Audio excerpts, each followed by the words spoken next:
고린도전서. 예수께서 주신 삶, 곧 자원하여 즐거운 마음으로 하나님께 나아가는 여러분의 변화된 삶에 대해 하나님께 감사를 드립니다. 여러분 안에 일어난 변화는 끝이 없습니다. 그것은 말과 지식을 넘어섭니다. 내가 여러분에게 전해준 말씀이 참되다는 것이 여러분의 삶을 통해 확실하게 증명되고 있습니다. 하나님께서는 여러분을 결코 포기하지 않으실 것입니다. 그 점을 절대 잊지 마십시오.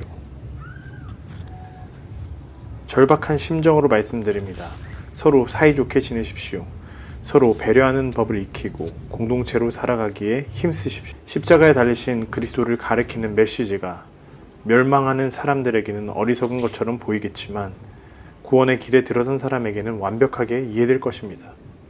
이것이 하나님께서 일하시는 방식입니다. 그리고 그것이 가장 강력한 방식입니다. 성경에 이렇게 기록되어 있습니다. 내가 세상의 지혜를 뒤집어 엎고 전문가라는 사람들이 얼마나 정신나간 자들인지 폭로하겠다. 이 시대에 지혜로운 자, 교양 있는 자, 지성을 갖춘 자가 어디 있습니까? 하나님께서 그 모든 것이 얼마나 허세인지 드러내시지 않았습니까? 이 세상은 그 화려한 지혜를 가지고도 하나님을 조금도 알지 못했습니다. 그래서 지혜로우신 하나님께서는 믿는 사람들을 구원으로 이끌기 위해서 이 세상이 어리석다고 여긴 것, 무엇보다도 복음 선포를 즐겨서 사용하셨습니다. 유대인들은 기적을 극성스럽게 요구하고 그리스 사람들은 철학적 지혜를 구합니다. 하지만 우리는 십자가에 달리신 그리스도만을 전합니다. 유대인들은 십자가에 달린 것을 기적에 역행하는 것으로 여기고 그리스 사람들은 그것을 어리석은 일로 무시해버립니다. 그러나 하나님께서 친히 한 사람씩 부르신 우리들은 그리스도가 하나님의 궁극적 기적이요 지혜의 결정체입니다. 겉으로는 어리석게 보이는 하나님의 지혜와 비교하면 인간의 지혜는 너무나 보잘것없고 너무나 무력합니다. 인간 수준에서의 강한 것은 하나님의 약한 것과도 견줄 수 없습니다.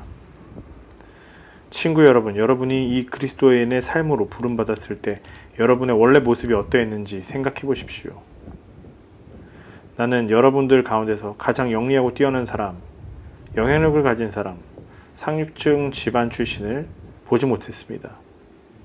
하나님께서 스스로 잘났다고 생각하는 사람들을 허세를 폭로하시려고 홀대받고 착취당하고 학대받는 사람들, 아무것도 아닌 사람들을 일부러 택하신 것이 분명합니다. 우리 가운데 누구도 하나님 앞에서 스스로 자랑할 수 없다는 것은 분명한 사실입니다. 우리가 그리스도인에 되어서 누리는 모든 것, 바른 생각, 바른 삶, 깨끗해진 경력, 새로운 출발은 하나님께로부터 주어진 것입니다. 자랑을 하려거든 하나님을 자랑하라는 말씀이 있는 것이 바로 그 때문입니다. 나는 이 일을 어떻게 해야 하는지 자신이 없었고 내가 이 일에 적합하지 않다는 것을 절실히 느꼈습니다. 솔직히 말씀드리면 나는 몹시도 두려웠습니다.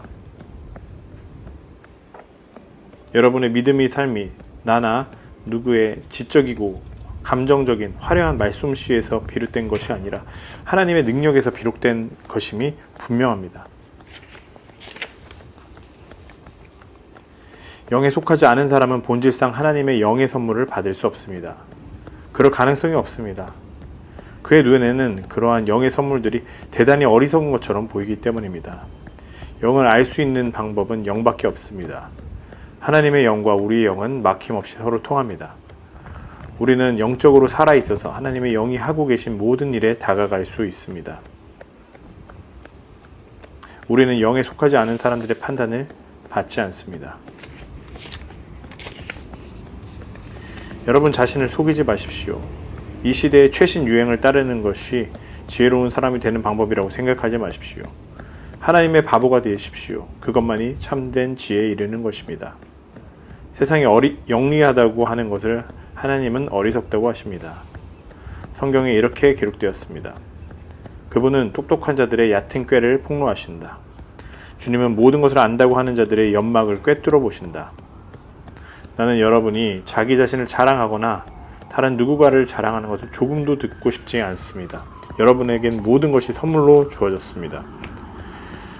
여러분이 나를 어떻게 생각하든 사람들이 나를 어떻게 평가하든 내게는 조금도 중요하지 않습니다. 나도 내 자신을 평가하지 않습니다.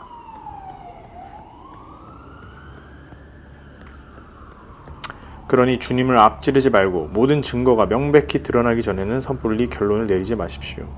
주님이 오시면 그분께서 우리가 생각하지 못했던 모든 것들, 우리 마음속의 동기, 의도, 그리고 기도, 이것들을 환히 밝히시고 증거로 제시하실 것입니다. 그때서야 우리는 저마다 잘했다 말씀하시는 하나님의 칭찬을 듣게 될 것입니다. 이 모든 것은 위험을 알리는 경고 표지입니다. 이 모든 것이 역사책에 기록된 것은 우리로 하여금 그들의 실수를 되풀이하지 않게 하려는 것입니다. 우리의 처지가 그들과 유사합니다. 우리도 그들처럼 실패할 수 있습니다. 그러니 순진하게 속지도 말고 자만하지도 마십시오. 여러분도 예외가 아닙니다. 여러분도 다른 누구처럼 쉽게 넘어질 수 있습니다. 자신에 대한 신뢰는 버리십시오. 그런 것은 전혀 도움이 되지 않습니다. 오히려 하나님께 대한 신뢰를 기르십시오. 여러분의 앞길에 닥치는 시험과 유혹은 다른 사람들이 직면했던 것과 똑같습니다. 다만 여러분이 기억해야 할 것은 하나님께서 여러분을 포기하지 않으시고 여러분이 한계 이상으로 밀리지 않도록 하시며 그 시험을 이기도록 언제나 곁에서 도우신다는 사실입니다. 그러니 사랑하는 친구 여러분, 사람들이 하나님을 어떤 대상으로 전락시켜서 이용하거나 통제하려는 것을 보거든 할 수 있는 한 빨리 그 모임에서 빠져나오십시오. 주님은 우리의 전부를 원하십니다. 전부가 아니라면 우리는 아무것도 아닌 것이 됩니다. 그러니 남들이 여러분을 두고 뭐라고 말하든지 신경 쓰지 말고 마음껏 드십시오. 결국 여러분이 음식을 먹는 것은 하나님의 영광을 위한 것이지 다른 사람들을 기쁘게 하기 위한 것이 아닙니다. 무슨 일을 하든지 그렇게 하십시오. 마음을 다하여 자유롭게 하나님의 영광을 위해 하십시오. 마음을 다하여 자유롭게 하나님의 영광을 위해 하십시오. 그러나 여러분의 자유를 지각 없이 행사하지는 마십시오. 여러분만큼 자유롭지 못한 사람들의 감정을 상하게 하지 마십시오. 나는 모든 경우에 모든 사람의 기운을 헤아리려고 최선을 다하고 있습니다. 여러분도 그렇게 하기를 바랍니다.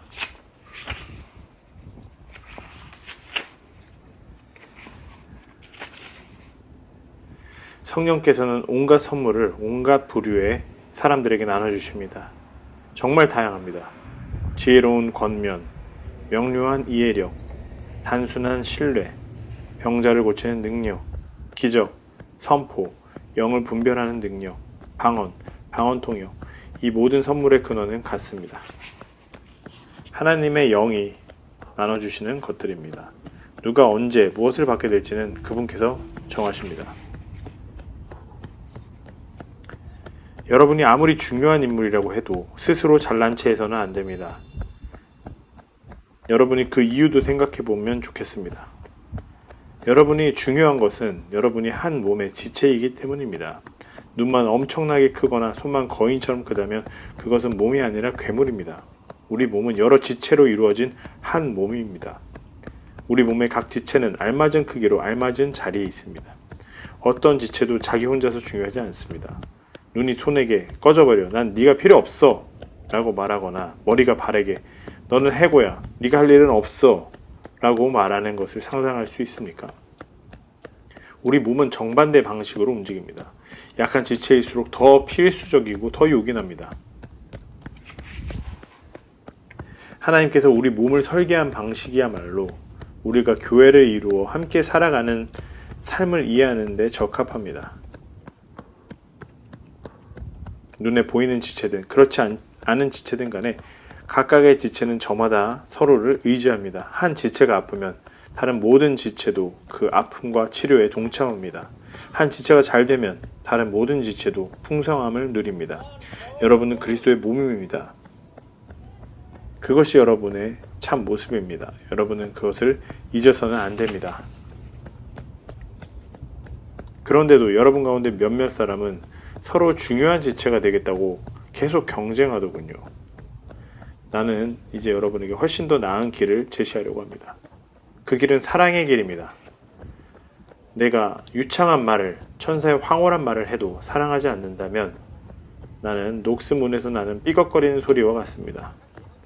내가 하나님의 말씀을 힘차게 전하고 모든 비밀을 드러내고 모든 것을 대낮처럼 환히 밝혀도 또 내가 산에게 뛰어 올라라라고 명하면 산이 그대로 뛰어오를 만큼의 믿음이 있어도 사랑하지 않으면 나는 아무것도 아닙니다.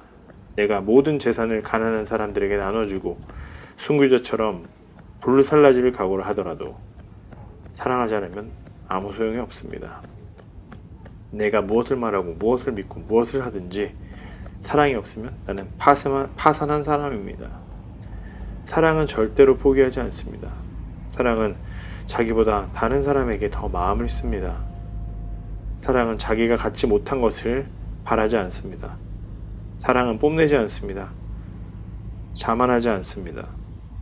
다른 사람에게 자신을 강요하지 않습니다. 내가 먼저야 라고 말하지 않습니다. 화내지 않습니다. 다른 사람의 죄를 꼬치꼬치 타지지 않습니다. 다른 사람이 비굴하게 굴 때 기뻐하지 않습니다. 진리가 꼽히는 것을 보고 기뻐합니다. 무슨 일에든지 참습니다. 하나님을 늘 신뢰합니다. 언제나 최선을 구합니다. 뒷걸음하지 않습니다. 끝까지 견딥니다.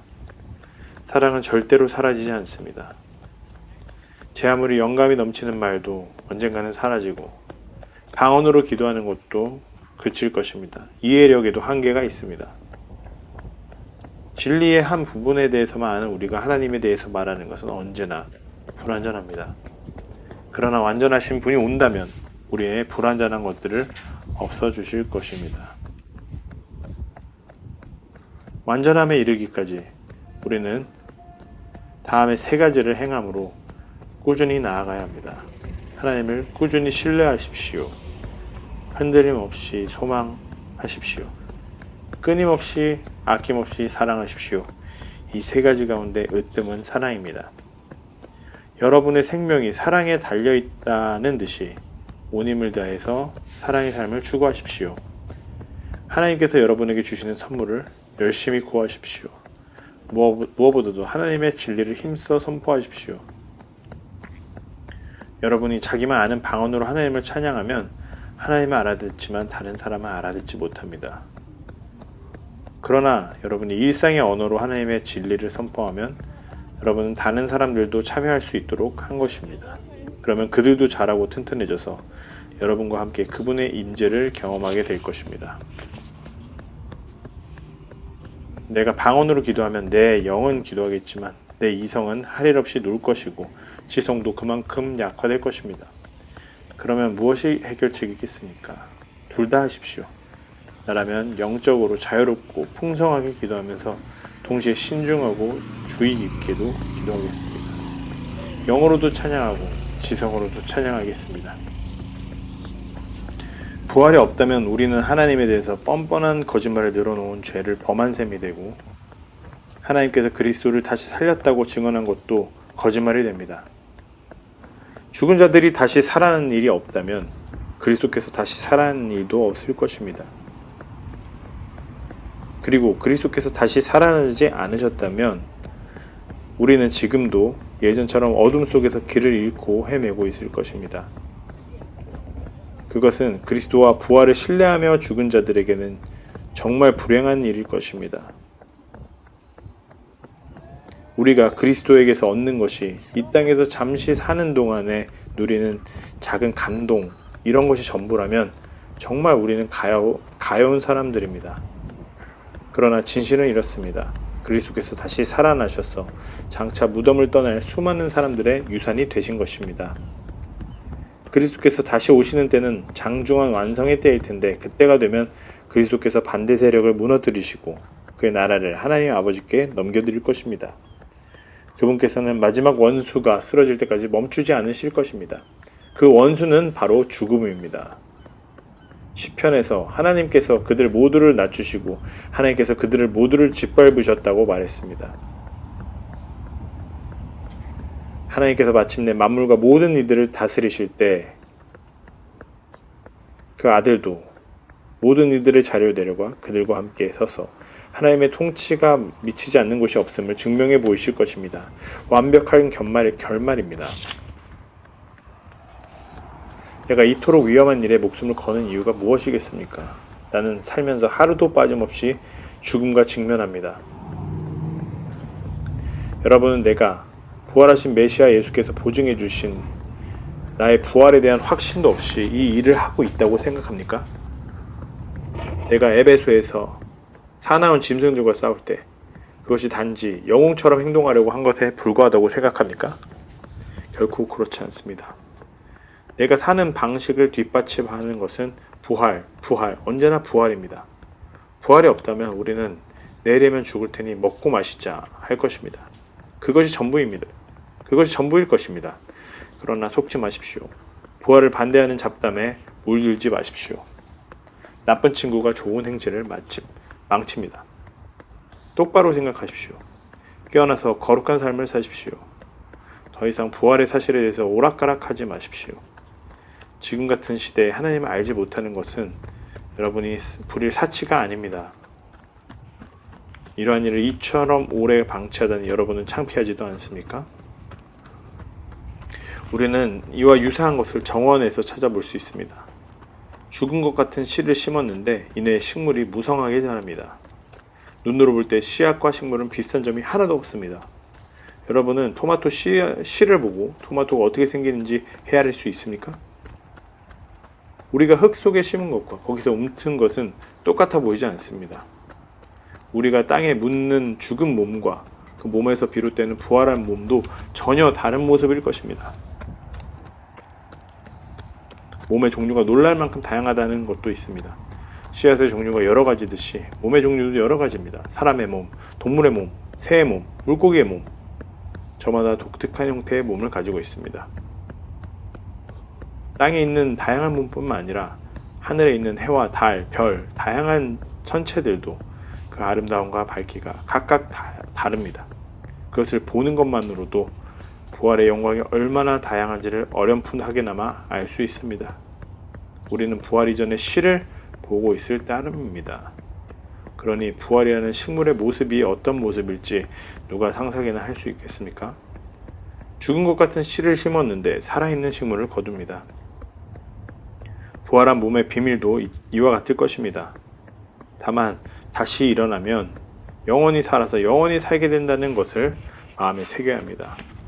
죽어서 묻힌 몸은 아름답지 않지만 다시 살아난 몸은 영광스럽습니다. 약한 것을 심었는데 강한 것이 싹틉니다.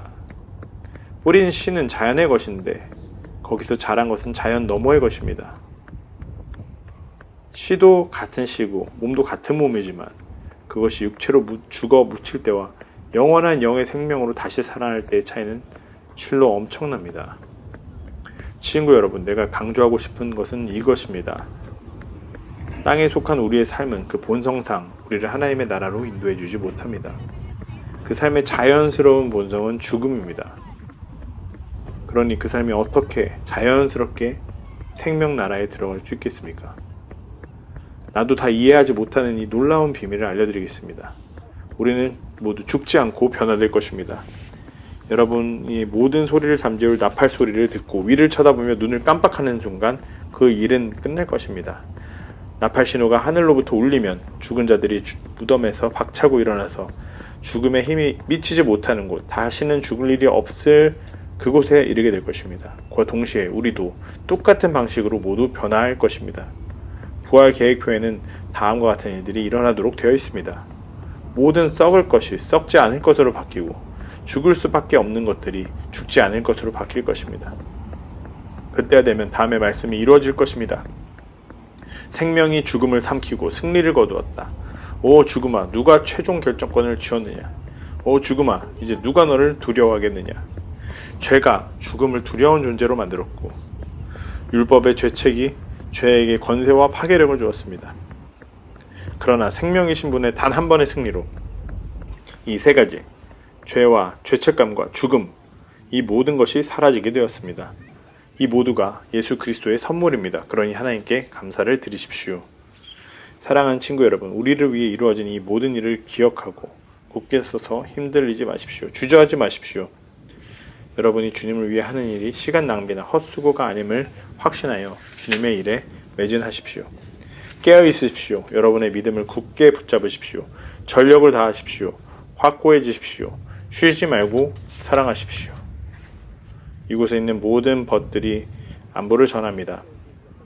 누구든지 주님을 사랑하지 않는 사람이 있으면 그를 내쫓으십시오. 주님을 위한 자리를 마련해 주십시오. 예수께서 여러분에게 두 팔을 활짝 벌리고 계십니다. 나는 메시아이신 예수 안에서 여러분 모두를 사랑합니다.